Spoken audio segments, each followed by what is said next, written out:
The Trial of Magneto issue 1 finds the X-Factor team surveying the murder scene of Scarlet Witch, asking for Rachel to see if she can chrono-skim to verify Darkin's findings. The woman hopes that's okay with X-Men and X-Force, who are there watching them. Domino tells Northstar they are there to help since X-Force was working security the night of the gala when this happened. Northstar says that they were working the gala, but Scarlet Witch was murdered over here away from it, telling her investigating deaths is what X-Factor does. Rachel tells them to be quiet since she has enough chronology to deal with without them adding to it. Darkin continues tracking the scent as Rachel gets back to work, showing her chrono skim of Wanda running from someone after a brief fight, but there was another struggle as Darkin follows the scent into the brush. Rachel knows that she can barely make out anything thanks to the temporal residue muddying up the view. Darkin takes over, finding Wanda was dragged backwards through the brush, noting the kick marks in the ground, meaning that she wanted to make it harder for her attacker to get her. Darkin notices something wrong with Northstar, but the man says nothing really adds up here, wondering why she wasn't using her magic, and how does someone get the drop on a sorcerer who controls reality, and what kind of monster could get the drop on her and bring her down. The rest of X-Factor meanwhile look over Wanda's body, noting obvious signs of a struggle as Beast asks if Prodigy minds X-Force being there. Prodigy actually does, since the forensic autopsy isn't a spectator sport. Cyclops asks them to keep going as Beast notes that Wanda's gloves are torn up and there's blood underneath her nails. Eyeboy knows however that that's not her blood and it's the same stuff on her all over. Darkin meanwhile continues to smell out Wanda's blood, describing how she was dragged by the neck with one arm around her neck. Eyeboy meanwhile knows that she couldn't breathe and she was trying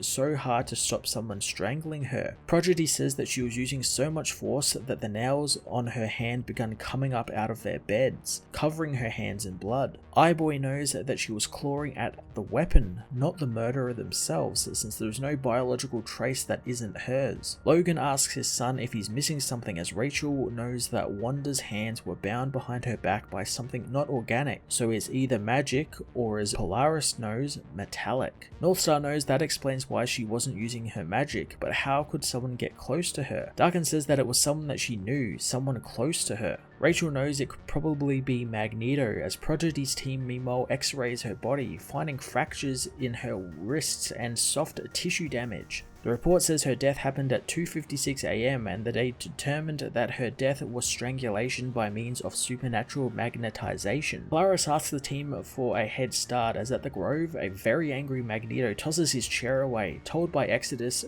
that he could at least comport himself. Sinister says that Wanda was a human and she was hated and now she is dead, wondering why they are debating this. Magneto grabs him, saying that he is willfully making a choice to endanger the Krakoan experiment, something which he finds especially egregious when it's so easily corrected. Charles calms him, saying that Eric is partially correct since they do have the choice to resurrect Scarlet Witch, and it's a unique choice since Wanda and Pietro were able to be the sole non-mutants to deceive Cerebro long enough so that there is actual backups of them, despite them being very old, but they are still there. Charles knows that if he finds this difficult, they can just move on to a vote since he won't get anywhere with threats and pageantry. Mystique says that Eric seems very interested in Wanda's resurrection, wondering what his ulterior motives are, as Eric says that X-Factor has a suspect, but Mystique says the only person who has evaded X-Factor's investigation attempts is him, and he's right there aggressively campaigning for the victim's resurrection, wondering if he's trying to cover his tracks. Charles stops Mystique's taunts and tells the group X-Factor are finishing up on their autopsy and is being conducted out in the open with full transparency for all to see. Eric says that they have lost their minds to allow suspects to see this since someone could tamper with the evidence. Emma knows that it sounds like an excuse for whoever finds themselves accused. A vote is cast whether Wanda should be resurrected or not, and Kate and Nightcrawler along with Eric vote yes, knowing that this is an art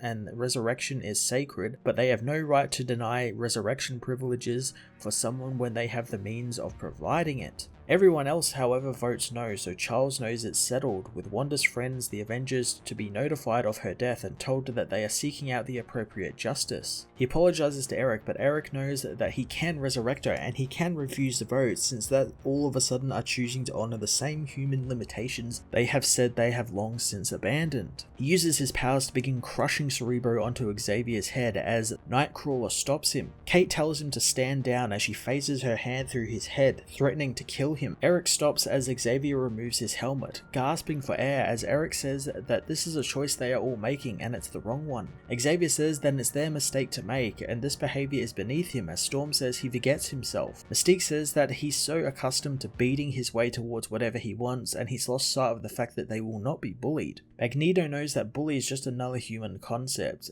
and he has carved himself out of torture to stand tall among the ruins of subjugation. He leaves knowing that he has made a choice as later he walks through the party celebrating Wanda's death when suddenly Northstar confronts him along with the X-Men. Eric knows that they think that he killed Wanda as Northstar demands he come with him. Magneto refuses, calling in metal from all over the island to defend himself with. At the Boneyard, Tommy is met by Kyle, telling him that he couldn't leave Wanda all alone. Kyle finds that Wanda's body has been covered in Krakoan plant life, asking what happened, but Tommy doesn't know, having called for his brother Wiccan, but he can't get in touch with him thanks to some sort of space emergency. Suddenly the room engulfs them in plans as Tommy says that Billy gets the magic stuff and he would know what to do, but he doesn't think Billy knows their mother is dead. The Avengers meanwhile notice flowers blooming on the Manhattan Krakoan gate, with the arriving Vision saying that it's a rare ever-bloom blossom that is impossible to grow in low altitudes and tropical climates, like Krakoa. Iron Man wonders why he gathered them there, so Vision says that they are summoned because this was Wanda's favourite flower and she never returned from the Hellfire Gala.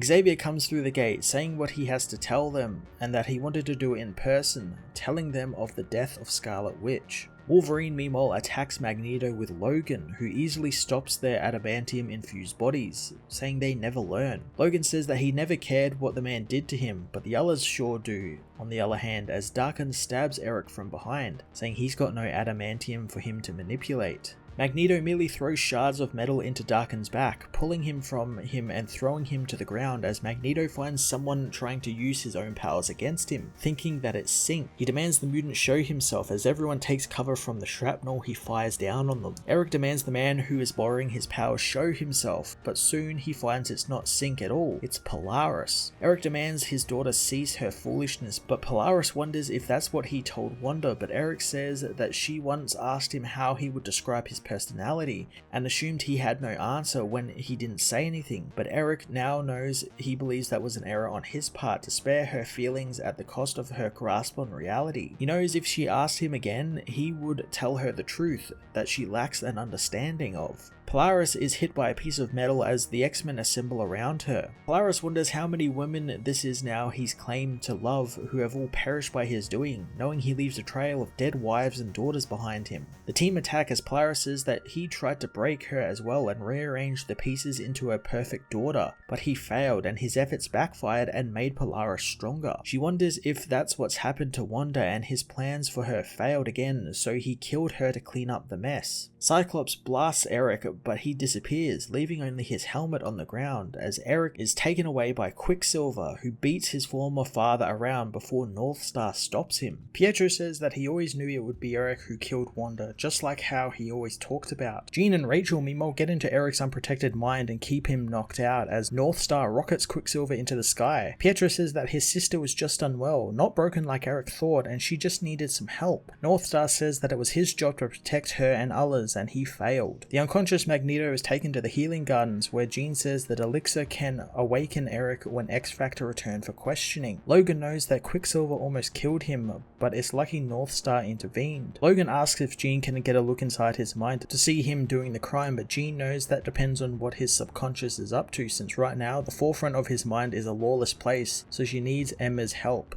which Scott knows can be arranged. But Magneto meanwhile screams inside his own mind as Jean knows a nightmare can't confess, so getting Emma's help will be fruitless. At the Green Lagoon, Pietro arrives, getting a drink with Blob and the others as they raise a glass to simpler times. Toad knows this isn't right though, throwing and smashing his glass, so Blob tells him that he can get out since he's not having any of that in his bar. Pietro raises a solemn glass to Wanda, hoping her troubled soul finally found peace. Wanda meanwhile knows this is all part of the grieving process, from Toad's outburst to Pietro realizing drinking more before realizing that this is his life from now on. She knows now they'll make a choice to accommodate the hurting permanently or they'll begin managing it until it becomes a background ache. But then the wind of pain will return from time to time, and it bites through the nothingness and the blackened empty spaces where a love once lived. Wanda knows that her winds house in the millions as Wanda awakens, seeing a white-cloaked being stabbing her before retrieving the dagger from her stomach, the blood spilling out and staining her white costume, turning it scarlet as she knows that she is intimately acquainted with grief. Out of the stab wound comes flower petals as she says that she grieves for herself. A rose blooms from her wound before turning into the Everbloom blossom, covering the area in them as Wanda knows that she died, yet she knows she isn't dead, wondering where she is.